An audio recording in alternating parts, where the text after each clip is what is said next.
Hey guys, it's Mosey here with Mosey's Whim, and today is day 12 of the Makeover Your Mornings course by Paine.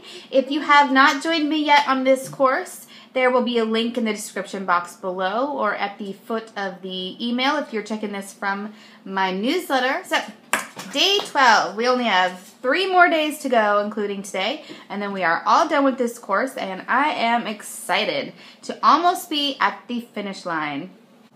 So today we are talking about building endurance and eliminating decision fatigue. Oh my goodness, decision fatigue! I totally have that. Okay. Number 1 is building strength and endurance. So doing things to keep ourselves motivated, to keep going on our goals, to keep moving forward on our goals. So some of the suggestions that she says are to listen to upbeat or uplifting music, lighting a candle, diffusing essential oils, dress the way you want your day to go. So all of those things can be motivational and uplifting to keep you going, to keep you motivated to making progress on your goals.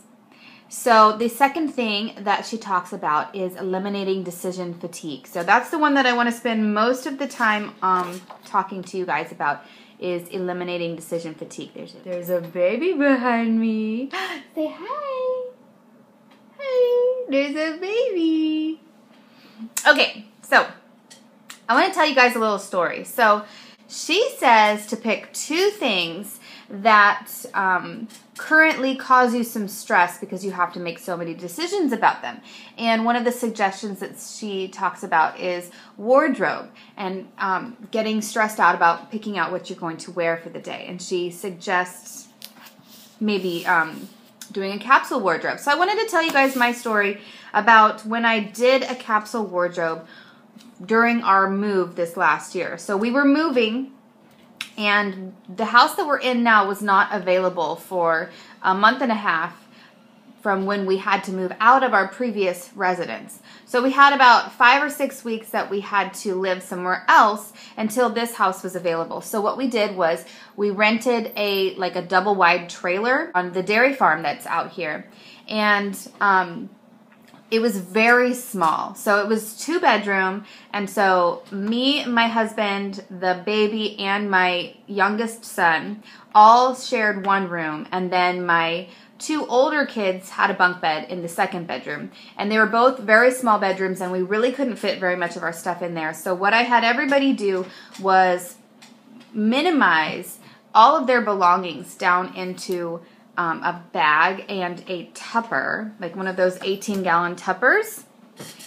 So, like for my daughter, for instance, she was 9 at the time, or 8, going on 9. So what we did for her was we actually went through her wardrobe and we picked out a dozen outfits and some pajamas, enough to last, for the week. Hi! So that's what fit in her tupper, and then she was able to have her backpack that had whatever other kinds of things that she wanted to have during the time. So books or whatever activities that she wanted for those 6 weeks. And then I did the same thing with my boys, except for that I didn't have to get so specific as to making 12 outfits because they didn't have as many clothes. And so it was pretty much just like, well, what's the weather going to be like? Let's just bring all the clothes that are suitable for that weather, and they fit into their tuppers. So that was really easy.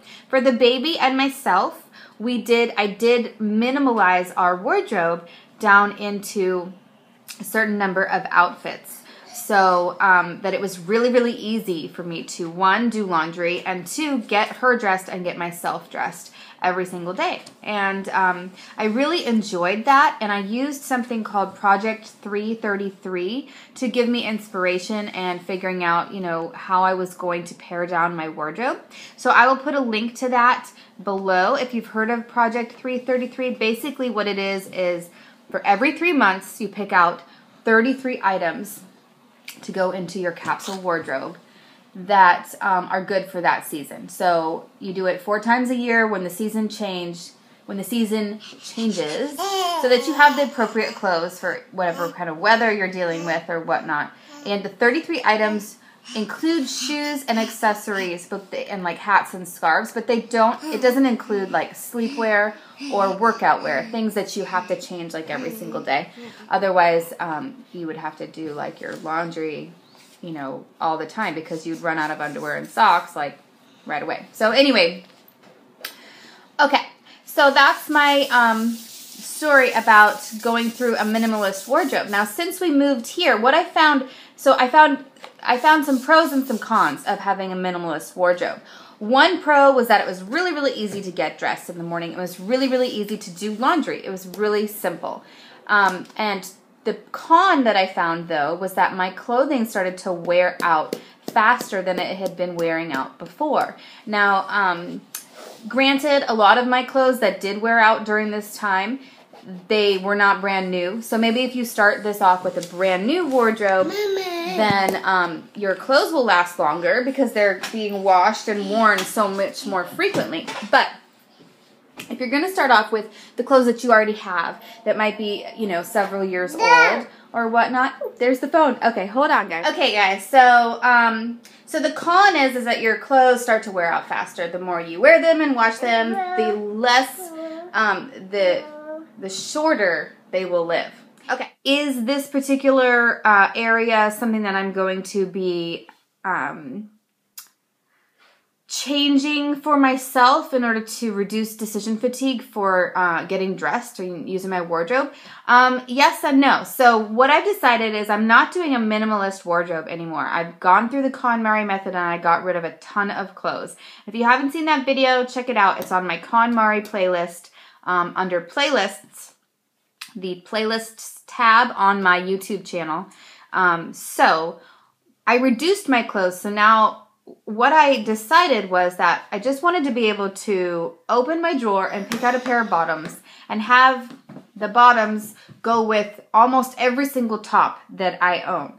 So that's kind of the way that I've worked it out now. And I finally was able to fit back into all my jeans. And so jeans are a super duper easy staple for having sort of a uniform, a daily uniform, I guess you could say. So I've got kind of a daily uniform, jeans and whatever top I want, and they all pretty much go together. I might need to wear a sweater over one or, you know, have a long sleeve shirt under one or do some layering or whatnot. But most of the time I've got a little uniform of jeans and whatever top. And then beyond that, I do have a couple of outfits that I've already got sort of in my mind, put away, and I've also started taking pictures of new outfits that I like. I can take a little picture, I put it in my Google Photos, and then if I go, oh, what was I wearing that day? That was a fun outfit. I can look back in that album on my Google Photos, and I can recreate it really simply that way. So that's something that I've been starting, is an outfit album. Okay, so moving right along to another area of our lives that we often feel decision fatigue, and that is meal planning or list making for our grocery shopping. So I've been working on this for a little over a year now of coming up with sort of a meal plan formula, and I've been sticking to it. I don't have a pretty printable to show you guys, but maybe eventually I'll make one. But basically I have posted on my fridge a meal plan formula for 2 weeks. And what I do is we do a meat meal every other day and we do a vegetarian meal every other day, approximately. So we might do roasted chicken and rice and a vegetable or a salad. Or we might do bean and cheese burritos, you know, goat cheese because we don't do cow dairy, but we'll do bean and cheese burritos. Or we might do another vegetarian meal that we really love is tofu pra-ram, which is, you know, I do broiled tofu with a little bit of soy sauce on it, and then we do it over rice with a bed of spinach, and then I make a yummy homemade peanut sauce with honey instead of sugar, and coconut milk and all sorts of yummy things in that peanut sauce. And my kids really like that, and it's another vegetarian meal because we try not to eat meat every single day. We really believe that it's good to give our bodies, you know, meat more in moderation and give ourselves a lot more fruits and vegetables and whole foods, and just make sure that we try to home cook everything that we can. So anyway, so we go back and forth between a meat meal and a vegetarian meal. and or vegan, depending on what it is. So, anyway, that's what I do for dinners.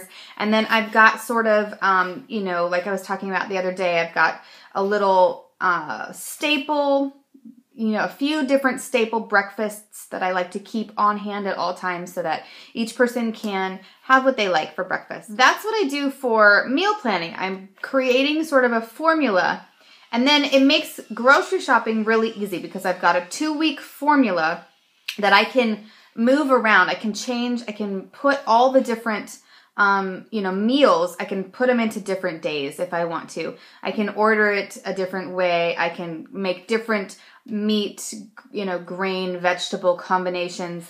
And that helps me get, you know, helps keep me from getting really, really, really bored with cooking. And it also helps me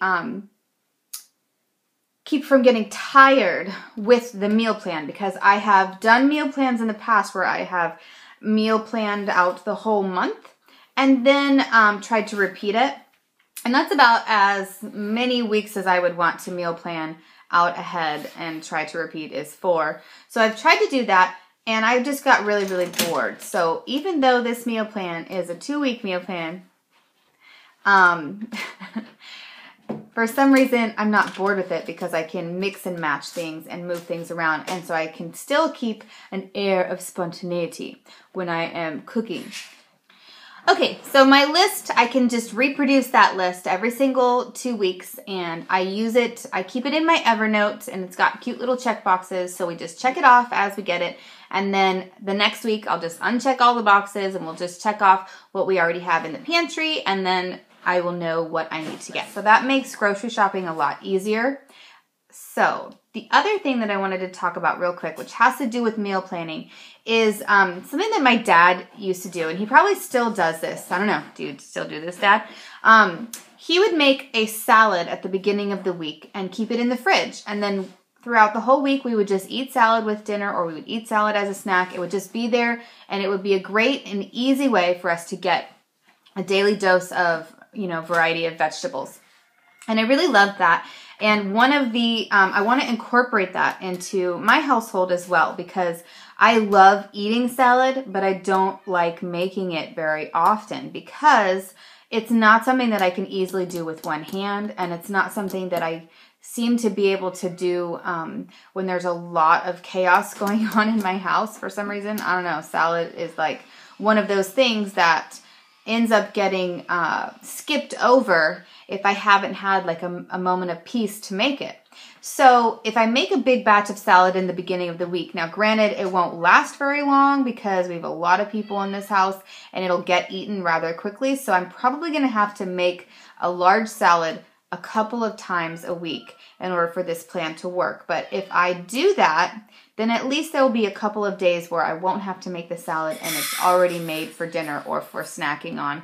And that is a really great way to make sure you get lots of vegetables in your diet, is by eating a nice big salad every day or twice a day. So I'd like to incorporate that. So thanks, Dad, for that tip of my childhood, memory from my childhood. I'm going to incorporate that into my life as well. So, okay. So that's what we're supposed to be doing today, is talking about what we can do to keep going, keep our endurance and our strength up. And we're supposed to be thinking about the areas of our life that we can try to reduce decision fatigue by planning a few steps ahead of ourselves. So I hope that this was interesting to you guys, and check out that Project 333 in the link in the description box below. Click on that link. It's a pretty interesting minimalistic wardrobe, capsule wardrobe idea. And let me know if you have any questions. I'd love to hear from you guys. Please comment below or leave a reply, and I would get back to you as soon as I can. All right, I'll talk to you guys tomorrow. Bye. Continuing on our process of trying to get it out, Mosey, get it out. Okay. Uplifting music, or what were the other suggestions? I already forgot. Crap.